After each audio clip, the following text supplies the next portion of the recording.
Assalamualaikum warahmatullahi wabarakatuh. Halo, jumpa lagi di channel Banyu Film.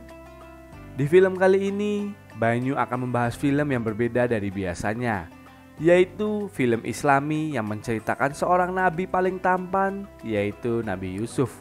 Di film ini menceritakan kisah Nabi Yusuf dari ia kecil sampai menjadi orang yang berpengaruh nantinya di Mesir. Dan langsung saja kita ke alur ceritanya dan tonton sampai selesai.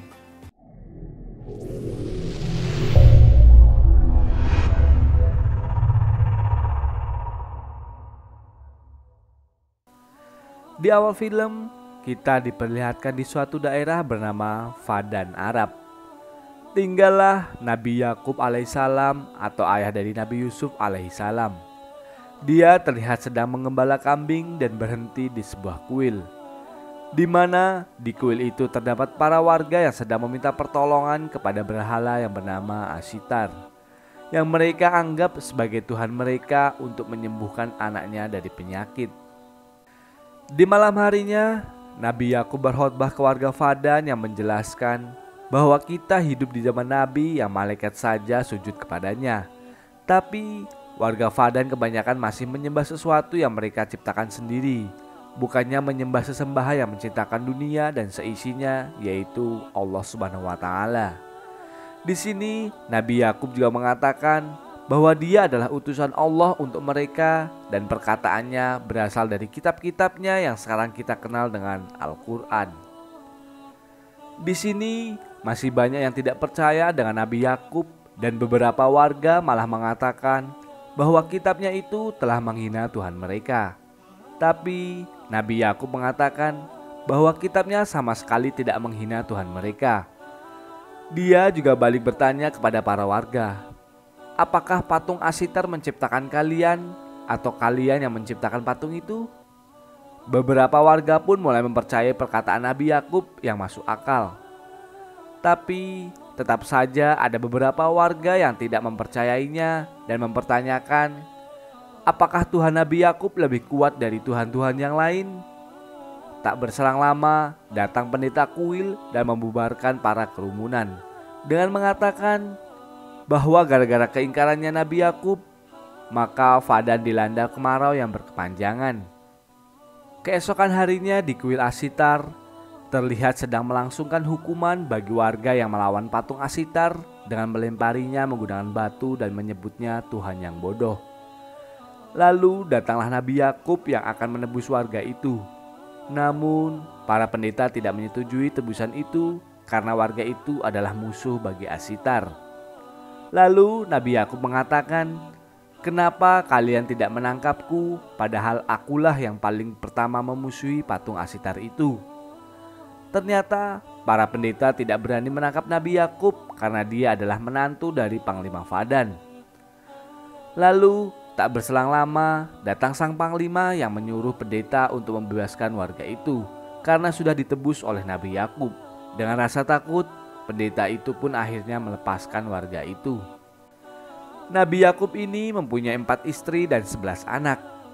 Tapi sebenarnya istri pertama Nabi Yakub ini bernama Rahil.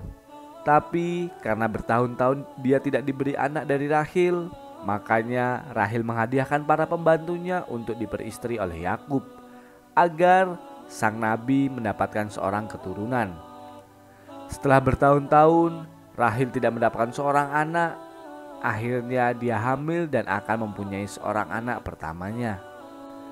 Nabi Yakub yang sedang mengembala kambing dengan anak-anaknya mengatakan kepada mereka bahwa suatu saat nanti penggantiku adalah orang yang paling dekat dengan Allah dan paling dicintainya, bukan orang yang paling kuat. Dia juga mengatakan bahwa kakeknya Nabi Ibrahim dan ayahnya Nabi Ishak merupakan manusia terbaik, bukan manusia terkuat. Lalu tak berselang lama datang warga Fadan mengatakan kepada Nabi Yakub bahwa Rahil akan segera melahirkan anak pertamanya. Mulailah terjadi kecemburuan yang dirasakan oleh seorang istri Nabi Yakub yang bernama Bilah. Dia takut kalau Nabi Yakub akan lebih mengistimewakan Rahil dan anaknya nanti ketimbang ketiga istrinya dan anak-anaknya yang lain. Rahil yang sedang ditangani oleh seorang bidan tiba-tiba saja pingsan karena terlalu lemas. Bidan itu pun hanya bisa pasrah karena jika seseorang yang akan melahirkan pingsan, maka diperkirakan dia tidak akan selamat. Hal itu membuat salah satu warga di situ mengatakan bahwa ini pasti akibat kemurkaan Dewa Ashitar terhadap Yakub dan Rahil.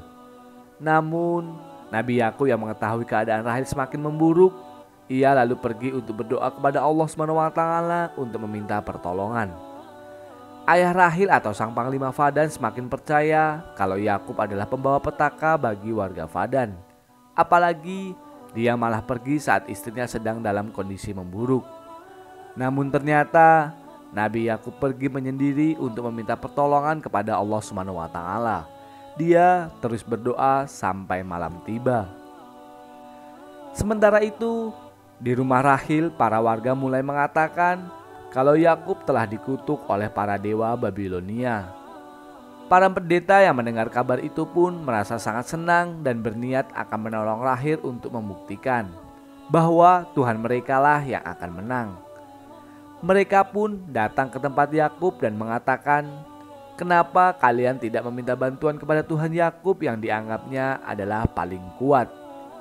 Nabi Yakub pun datang dan mengusir para pendeta di rumahnya karena dia tidak membutuhkan pertolongan dari para pendeta kuil, dan kembali berdoa kepada Allah SWT agar menunjukkan kuasanya kepada seluruh warga Fadan. Tak berselang lama, ternyata Rahil kembali sadar dan bisa melahirkan bayi pertamanya dengan selamat.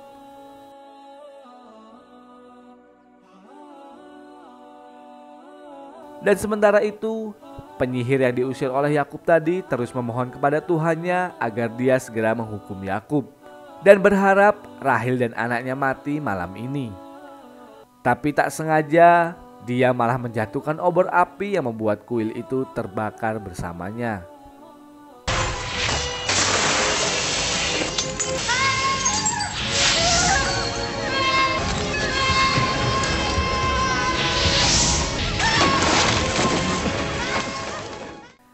Nabi Yakub yang selama 10 tahun menantikan anaknya dari Rahil, akhirnya dikaruniai anak berkat Allah SWT. Dia menamai anaknya dengan nama Yusuf. Di malam itu juga turun hujan sangat lebat di Fadan, yang Yakub percayai adalah berkah dari kelahiran Yusuf. Para warga pun lalu membicarakan tentang kelahiran anak Rahil yang lancar dan turunnya hujan di Fadan bersamaan dengan anak Rahil dan Nabi Yakub.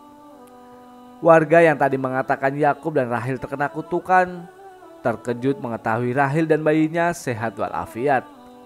Sementara itu, para warga akhirnya menyadari bahwa kuil Ashitar sedang kebakaran. Mereka pun berbondong-bondong ke kuil untuk memadamkan api itu. Sang panglima Fadan merasa aneh karena hujan lebat tidak bisa memadamkan api yang ada di kuil Ashitar. Kebakaran itu mengakibatkan penyihir Ishtar terbakar di dalam. Para warga mulai mempertanyakan kenapa penyihir Ishtar bisa terbakar dan kemana Tuhan Ashitar kenapa tidak bisa memadamkan api di kuil. Mereka pun akhirnya menyadari bahwa penyihir Ishtar lah yang terkena celaka karena berusaha melawan Tuhan dari Nabi Yakub. Setelah kejadian itu, sang panglima memutuskan untuk beriman kepada Tuhan Nabi Yakub. Begitu juga para warga yang lain yang sekarang mempercayai bahwa Allah SWT adalah Tuhan yang sangat kuat.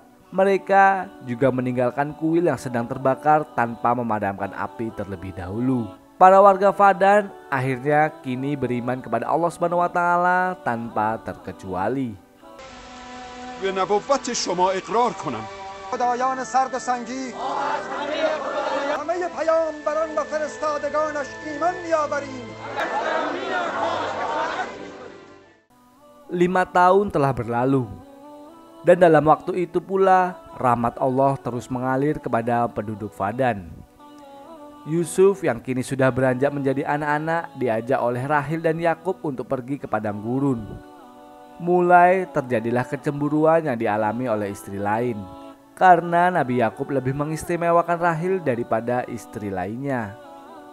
Singkat cerita, datang utusan dari daerah Kanaan Palestina, daerah asal dari Nabi Yakub, membawa berita bahwa Nabi Ishak alaihissalam telah kembali kepada Yang Maha Kuasa. Hal itu membuat Nabi Yakub harus berhijrah menuju Kanaan, menggantikan Nabi Ishak untuk memimpin warga Kanaan. Sebelum pergi, Nabi Yakub kembali berkhotbah di hadapan para warga Fadan bahwa Allah telah memberikan hidayah kepada semua warga Fadan yang dulunya penyembah berhala. Nabi Yakub dan keluarga akhirnya berangkat ke Kanaan, daerah Palestina. Di tengah perjalanan, Yusuf bertanya kepada bibinya yang bernama Lia dan mengatakan, "Kenapa Ibu Bilah dan Zulfa tidak menyukai ibunya Yusuf?" Yusuf mendengar hal itu dari kakaknya yang bernama Yahuda. Bibi Lia pun menjawab, "Mungkin mereka merasa kehilangan kedudukannya di hadapan Nabi Yakub karena Rahil telah melahirkanmu. Tapi sebenarnya Nabi Yakub adalah orang yang adil." Di malam harinya, Bilah mengatakan kepada Lia kalau dia merasa cemburu jika Nabi Yakub lebih memuliakan Rahil dan Yusuf. Lia pun dengan jawaban yang ikhlas mengatakan bahwa wajar saja kini Yakub memperlakukan Rahil seperti itu karena dia baru saja melahirkan anak pertamanya. Kita juga dulu diperlakukan seperti itu oleh Yakub. Tapi Bilah yang sudah dikuasai oleh setan tetap saja tidak menerima jawaban dari Lia dan malah memanas-manasi anaknya.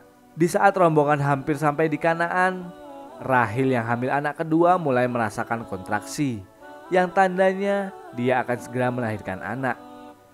Yakub pun menyuruh anak-anaknya untuk membangun tenda agar bisa menjadi ruang persalinan bagi istrinya itu.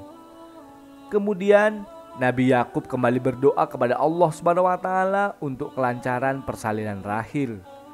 Tapi Allah berkehendak lain. Rahil telah pulang ke sisinya sedangkan bayinya baik-baik saja. Kejadian itu membuat Nabi Yakub dan Yusuf menangis bersedih. Begitu juga dengan Lia, kakak dari Rahil yang menggendong bayinya. Tapi tidak untuk Bilah yang kelihatan merasa senang karena kini Rahil telah tiada.